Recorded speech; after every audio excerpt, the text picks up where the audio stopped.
Lilia is quite good here, but take us in, Trex. All right, it's match point for Gaming Gladiators up against Area 77. Will this be the last match of day 2? Or will Area 77 take us to game 3? Yeah, I think the aliens this time around, they got to come out with a better ship, right? They got to come into this game strong, get the early game advantage, and I do think they have the ability to do so. Now, the Gladiators, though, have proven to have a really strong late game strategy, right? It seems like almost every late game they're able to win, even if they are down in gold. But pick off right here, Jay, already chunked quite low against an early game Vexana. Seems like Gaming Gladiators has the map in their favor already. Most definitely. I think there's a lot of possibilities for both teams here. Area 77 with the Basha should have some nice movement, some nice rotations, able to stop any early aggression that Gaming Gladiators wants to bring possibly, able to maybe help stop GG from getting some early game ganks. And with the way that Area 77 played last game, I have a feeling that it might, because Gaming Gladiators, like the trio in mid, best player Shark and Hoon, they normally get in team's face, especially here in NA. So after taking a little bit of an almost loss, it may slow down GG's pace a bit. Yeah, but this time around, if you take a look at the gold lane, you can see the Claude kind of jumping behind, and that's kind of how the matchup is going to go, right? The Claude is going to struggle 1 versus 1 against the Brody, but in our last series, we had the Harith able to solo kill onto the gold side, so that's one advantage that A77 does not have. They kind of just need the Claude to be able to stand against himself, while the other members of A77 look for an engagement on the opposite side of the map. On Area 77, nobody going to get any kills this early in the game. It's a slow pace to start. Area 77 keeping up with the rotations. First turtle on the map, and everybody seems ready to fight it. Down in the XP lane, still a little bit of action though. Hoon goes down. Yureshi looking for another one. Yureshi should fall as well. It's an EXP laner for a mage. Super Shark, though, taking a little bit of damage. Tarzan looking for the final hit. Can he get it? Fried Chicken able to disengage, but he should be out of commission for this turtle fight. Yeah, no commission indeed. Tarzan unable to close off that last kill. Seems like both teams are looking to disengage, setting up for another day on this objective. And I do think when the buffs go down, both teams are going to be looking to fight this out. A little bit of a lead coming out from Gaming Gladiators. I think the top side is going to be due to that, but GGs are going to be the one that is going to start up this objective. All right, a lot of damage. The Minoan's Fury from Shark does land on, and everybody just piles on. The dog pile on to Yureshi Cutie, getting revenge for the kill earlier. Now Turtle still up. Jay looking for an angle. Tarzan hanging out in the bottom bush right now. Maybe waiting for the engage. Shark smells something wrong. Gonna move on. Try to delay him. Best player also taking his time. Hoon able to get the knock up onto Tarzan Cutie. Fried Chicken coming from the backside for best player. Able to get the turtle, and now they collapse onto Mar. Mar in trouble. Fried Chicken dashes in, and the kill locks in for Hoon. They take out Mar Cutie, and Jay Cutie may just be next best player picking it up. Yeah, and I just want to say that GG's strategy of just stunning and knocking up and chaining all those CCs have been proven to quite difficult to counter. You can see they're able to single out specific targets. Doesn't matter who it is. The Lapu Lapu can go bravest fighter, but if he doesn't activate the CC immune, he's not going to be able to get that. And now GG has the lead onto the mid. The kill is in their favor, and even on the top side, Zia is able to grab up a lot of gold. Ooh, a little bit of damage on a Shark there. Shark still able to back off, but out comes the Blazing Duet. Finally, ISO picking up a kill, trying to move on to Zia next. Tarzan under the tower, takes a couple shots. Mark Cutie's going to try to come in for the cutoff. Zia now cornered. Can they find the pick here? Zia able to dash through, and they do not find. Ooh, 8. Yes, Mark Cutie gets it in. Down on the boss side as well. Yureshi up against Fried Chicken in the 1v1. Yureshi forced to back off this time. Fried Chicken close the difference. The flicker comes in, and Yureshi just gets away. Gaming Gladiators leading by 1,200, 5-4. Yeah, it's a 1-for-1 trade onto the top side, but ISO is able to kind of go victorious on that trade. He's been surviving, and the Blazing Duets also picked off some of the members. So right now, A77, I feel like, is in quite a good position. They are down in gold, but I do think that ISO has had a great lane so far early on. I mean, It's a 1,400 lead for GG. We saw the same thing from Area 77 last time. And to be honest, this is the first time I feel like Gaming Gladiators has a chance to lose a game in a while. No One's Fury does come down. A lot of damage onto JQT. Zia able to stack up. But as I was saying, is Area 77 might definitely be slightly below GG right now. Like, GG has the advantage. But I don't think we've seen GG tested this hard in a while in North America. Concealed play coming from JQT, looking for the implosion, looking for the play. Best player able to secure the turtle. A lot of damage does come on to Shark. JQT working the angle. Ureshi with the bravest fighter. Mark Cutie goes down, but Shark falls as well. The damage coming in from Fried Chicken. He does get the knockout strike onto Ureshi, though. Ureshi in a little bit of trouble. JQT trying to come in and help out. Bahoon able to delay the advance. Area 77 now on the run. Tarzan taking a little bit of damage. Oh, no. The Appraiser's Wrath comes down. The Terrify, the knock-up, and Tarzan taking out a mega kill for Fried Chicken. I feel like the Gaming Gladiators is all about the wombo combination right now. The knock-up is just a little bit too much to handle. Last game, they had the Guinevere, the Vexana for the two-man knock-up, and this time around, they got the Minotaur, the Fredrin to have that CC knock-up chain paired up with Fried Chicken here. And now the bot side, Chicken trying to go a little bit aggressive, but don't think Ureshi's able to take care of that business. The confidence in Fried Chicken right now, man. Half a bar of health, and he's like, yeah, I'm hanging. I'm going to clear this wave real fast. They do collapse onto the boss side. Fried Chicken might finally go down. Does he get away? No, the flicker. Ureshi able to pick it up. Up in the top side, a little bit of action as well, but nothing too major. But they finally get a kill on a Fried Chicken, which is crucial because he was sitting at 4-0-2.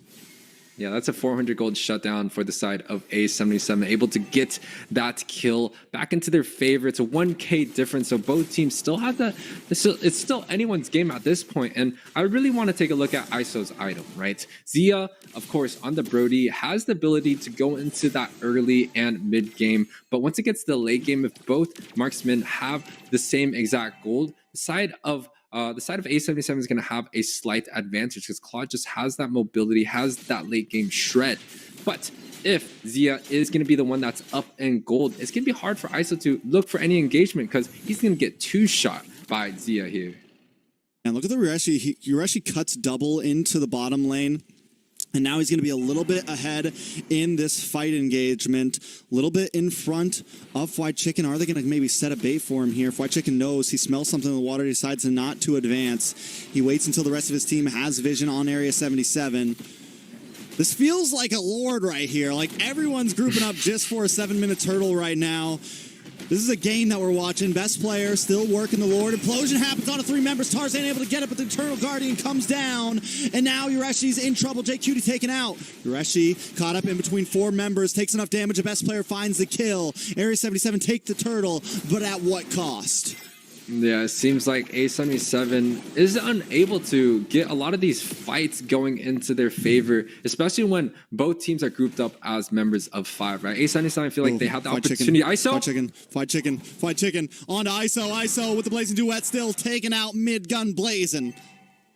Yeah, that's a huge shutdown for the side of Gaming Gladiators, able to take care of ISO, giving him his first death on the board. And it just, again, once it seems like A77, they cannot fight these group 5 versus 5. Shark is just getting too many knockups, and the side of Gaming Gladiators just have so much CC available to single out individuals.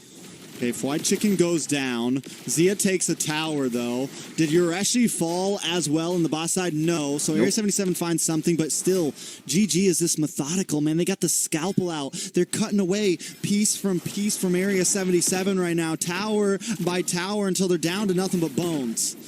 Yeah, and you can see a small lead still for the side of Gaming Gladiators. The people of Area 77 are grouped up onto the top side, but the reinforcements are coming through. Jay trying to cut off the angle, and I feel like A77, they're definitely going to try to get this tower here.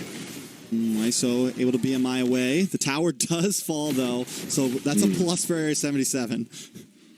Yeah, that's definitely a plus there. They do need all the advantages that they could get. But once again, it seems like the engagement's coming through. Both teams disengaging. Now, let's talk about some of the strategies that A77 could use to kind of get back onto this game. I think Hoon is going to be a very big player for them to try and shut down and maybe try to keep Chicken at bay, right? Putting a little bit of pressure onto his lane because he's going quite aggressive in pretty much majority of these clears. Chicken having a little bit of trouble in the bot side. The 2v1, Fried Chicken unable to compete there, but they're going to start rushing this Lord because they know Tarzan Cutie is far away. Area 77 may not be able to make it in time. No, they will not. Hoon able to secure that one for the team. Area 77 just got to hang out and wait now. Yeah, it's going to be a free objective for the side of GG's. The Lord is going to be marching down onto the bottom side, the far lane here. Right, the side of GG, I do think the strategy for them is to group up on mid and try to go for a siege while this Lord is popping down on the bot side. But Guap's here getting chunked a little bit. I do think they're not going to have enough damage here. And A77 looking for a defense going up against the first Lord of the game. All right, Lord coming soon down the bottom lane. I don't think GG's going to be able to finish things just yet. Area 77 does have the shred with ISO. It's not like ISO's fallen too far behind in gold or anything. He's 1-1-1. Hasn't taken too many deaths. Possibilities are still there. And GG still has to be careful about the way they engage. One big set from JQT could be game-changing. And GG's looking for the engagement here. The Lord is marching down on the bot side. I do know that the Purifies are available for the side of A77, but I just don't know if the Purify is going to be enough to deal with this constant CC coming out from the side of GG. Best player looking to go in for a little bit. A lot of damage just by himself, chunking out to the members of A77. With the Lilia, though, you have great siege defense, man. You lay down on the glooms, you're able to burst down the Lord. That paired up with ISO, they should be okay. GG, though, once again, the scalpel's out. We just cut away tower by tower.